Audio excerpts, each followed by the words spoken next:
रातों रात छत्तीसगढ़ में एक बड़ा फैसला हो गया। सुगबुगाहट शुरू हो गई। अब क्या होने वाला है राजस्थान में? क्या छत्तीसगढ़ के बाद अब राजस्थान को लेकर कांग्रेस कोई बड़ा फैसला लेने जा रही है? क्या राजस्थान में विधानसभा चुनाव से पहले सचिन पायलट को बड़ी जिम्मेदारी मिलने जा रही है, जैसे टीएस सिंहदेव को मिली है? 3 जुलाई को कांग्रेस की होने वाली बैठक से पहले चर्चाओं का बाजार गर्म है। दरअसल नेताओं के आपसी तालमेल और संगठन को मजबूत करने के लिए कांग्रेस आलाकमान ने 28 जून को एक बड़ा फैसला लिया। मुख्यमंत्री भूपेश बघेल के प्रतिद्वंदी माने जाने वाले छत्तीसगढ़ के दिग्गज कांग्रेसी और राज्य के स्वास्थ्य मंत्री टीएस सिंहदेव को प्रदेश के डिप्टी सीएम का पद दे दिया गया। कांग्रेस के महासचिव केसी वेणुगोपाल ने बुधवार देर शाम इसकी घोषणा की। माना जा रहा है कि टीएस सिंहदेव को राज्य का डिप्टी सीएम नियुक्त कर कांग्रेस आलाकमान ने छत्तीसगढ़ में सब ठीक कर लिया है। देखिए, टीएस सिंहदेव और भूपेश बघेल, इनकी खींचतान नई नहीं है।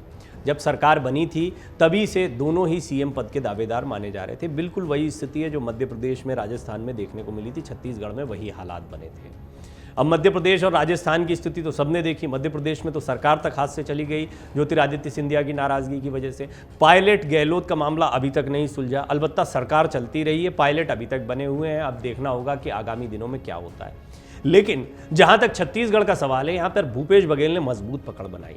अब किसी तरह का असंतोष, किसी तरीके सिर फुटअव्वल चुनाव के पहले देखने को ना मिले, वो भी तब जबकि छत्तीसगढ़ जैसे राज्य में कांग्रेस खुद को मजबूत पा रही है। भूपेश बघेल का काम जो है वो ठीक रहा है। भूपेश बघेल न सिर्फ छत्तीसगढ़ तक सीमित रहे हैं, बल्कि भारत जोड़ो यात्रा हो या अन्य बड़े जैसे हिमाचल का चुनाव हो, उसकी जिम्मेदारी भी उनको दी गई थी। तो भूपेश बघेल को बहुत महत्व दिया जा रहा है। भूपेश बघेल के साथ में टीएस सिंहदेव का 2.5 साल का जो समीकरण बना था, वो समीकरण चल नहीं पाया। और ये 2.5 साल वाला समीकरण ज़्यादातर जगहों पर नहीं चल पाता है। भूपेश बघेल 2.5 साल बाद तक इतनी पकड़ बना चुके थे कि टीएस सिंहदेव एक किनारे रह गए। टीएस सिंहदेव और भूपेश बघेल, इन दोनों को बहुत महत्व कांग्रेस दे रही है, क्योंकि दोनों ही महत्वपूर्ण चेहरे दिखाई पड़ रहे हैं कांग्रेस के लिए। यहाँ पर कांग्रेस को लगता है कि उसकी ज़मीन यहाँ पर मजबूत है, लिहाजा कांग्रेस चाहती है कि आने वाले दिनों में किसी तरह की सिर फुटअव्वल ना हो यहाँ पर। क्योंकि ये बात सिर्फ 2 नेताओं तक सीमित नहीं है, इनके बड़े तादाद में कार्यकर्ता होते हैं, समर्थक होते हैं। तो इसको रोकना जो है वो कांग्रेस के लिए एक चुनौती था। ऐसा माना जा रहा है कि डैमेज कंट्रोल कर लिया गया है। कांग्रेस में असंतोष को कम करने के लिए डैमेज कंट्रोल माना जा रहा है। ये फैसला कांग्रेस के राष्ट्रीय अध्यक्ष मल्लिकार्जुन खड़गे ने दिल्ली स्थित पार्टी मुख्यालय में चली बैठक में लिया, जिसमें राहुल गांधी समेत पार्टी के कई दिग्गज नेता मौजूद थे। ये इसलिए अहम माना जा रहा है क्योंकि क्या यही फॉर्मूला अब आजमाया जाएगा राजस्थान में भी? हालांकि पहले भी उप मुख्यमंत्री रह चुके हैं सचिन पायलट, और उप मुख्यमंत्री रहते ही उनकी एक बगावत देखने को मिली थी। इस कथित बगावत में जो है एक तरीके से पार्टी खतरे में आ गई थी। और अशोक गहलोत बार बार यही कहते हैं कि किस तरीके से उन्हें होटलों में रुकना पड़ा था, पार्टी को उन्होंने बचाया था। लेकिन उस समय डिप्टी सीएम का पद जो है वो सचिन पायलट के हाथ से चला गया था। अब एक बार फिर सचिन पायलट एक्टिव हुए। यहाँ पर भी, राजस्थान में भी किसी तरीके का कोई मनमुटाव पार्टी नहीं चाहती। पार्टी जानती है कि दोनों में से कोई भी नेता नाराज हुआ तो पार्टी का नुकसान होगा, और वो भी तब जबकि अशोक गहलोत बार बार रिपीट होने की उम्मीद जता रहे हैं, दावा कर रहे हैं, उनको लग रहा है कि माहौल उनके पक्ष में है। हम आपको ये बताते हैं कि चुनाव में से महज 4 महीने पहले टीएस सिंहदेव को डिप्टी सीएम बनाने के सियासी मायने क्या है और इसका असर राजस्थान पर कैसे पड़ रहा है। दरअसल छत्तीसगढ़ में होने वाले विधानसभा चुनाव से पहले राज्य के स्वास्थ्य मंत्री टीएस सिंहदेव ने बयान दिया था कि वो अपने राजनीतिक भविष्य के बारे में फैसला लेंगे। अपनी नाराजगी को उन्होंने पहले ही पार्टी और संगठन को जता दिया था। ऐसे में छत्तीसगढ़ की सियासत में कयास लगाया जाने लगा कि बाबा बीजेपी में प्रवेश कर सकते हैं। हाल ही में बाबा ने कथित ऑपरेशन लोटस के बारे में मीडिया से चर्चा में कहा था। बाबा, उनका टीएस सिंहदेव का एक चर्चित नाम है वहां पर छत्तीसगढ़ में। बीजेपी ने उन्हें भाजपा में प्रवेश के लिए ऑफर दिया था, पर उन्होंने इसे ठुकरा दिया। बीजेपी समेत अन्य राजनीतिक पार्टियों ने भी उन्हें दिल्ली में ऑफर दिया था। दरअसल छत्तीसगढ़ में एक बड़ी दिक्कत बीजेपी के सामने ये है कि रमन सिंह अभी तक निर्विवाद रूप से बड़ा चेहरा रहे थे। हाल के दिनों में हाशिए पर दिखाई देते हैं, किसी बड़ी भूमिका में नहीं दिखाई देते हैं। छत्तीसगढ़ में वही अगला चेहरा होंगे को लेकर भी अभी कश्मकश जारी है। तो एक बड़ा वैक्यूम वहां पर क्रिएट था।